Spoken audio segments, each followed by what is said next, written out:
Hi అండి. Welcome to my channel Sam kitchen. ఈరోజు recipe చపాతీలోకి పరోటాలకు టేస్టీగా ఉండే చికెన్ కీమా మసాలా కర్రీ అండి. ఇది ఎలా చేయాలో చూద్దాం. ముందుగా స్టవ్ వెలిగించుకొని ప్యాన్ పెట్టుకొని ఆయిల్ వేసుకోవాలి. ఆయిల్ వేడైన తర్వాత సన్నగా కట్ చేసుకున్న ఉల్లిపాయ పచ్చిమిర్చిని వేసి వేపుకోవాలి. ఉల్లిపాయ కలర్ మారిన తర్వాత ఒక స్పూన్ అల్లం పేస్ట్ వేసుకోవాలి.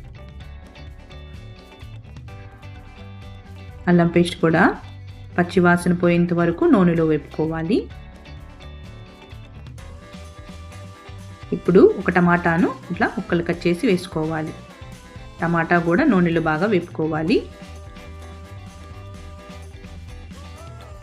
ఇది చికెన్ కీమా అండి. 2-3 సార్లు శుభ్రంగా కడిగి తీసుకున్నాను.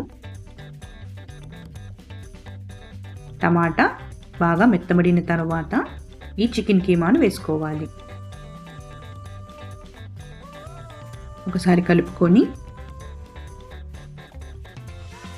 ఉడికించుకోవాలి. కొంచెం పసుపు, రుచికి సరిపడా ఉప్పును వేసుకొని స్టవ్ను మీడియం ఫ్లేమ్లో ఉంచుకొని ఈ చికెన్లో నుంచి వచ్చే వాటర్తో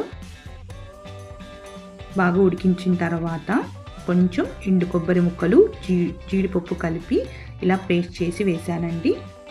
1 స్పూన్ కారం, 1 స్పూన్ ధనియాల పొడిని కూడా వేసి కలిపి ఈ మసాలాలన్నీ కూడా నూనెలో బాగా మగ్గించుకోవాలి. ఇలా మగ్గిన తర్వాత కొన్ని వాటర్ పోసుకోవాలి. ఇలా కొన్ని వాటర్ పోసుకొని కలిపి స్టవ్ని మీడియం ఫ్లేమ్లో ఉంచుకొని ఒక 10 నిమిషాలు ఉడికించుకోవాలి.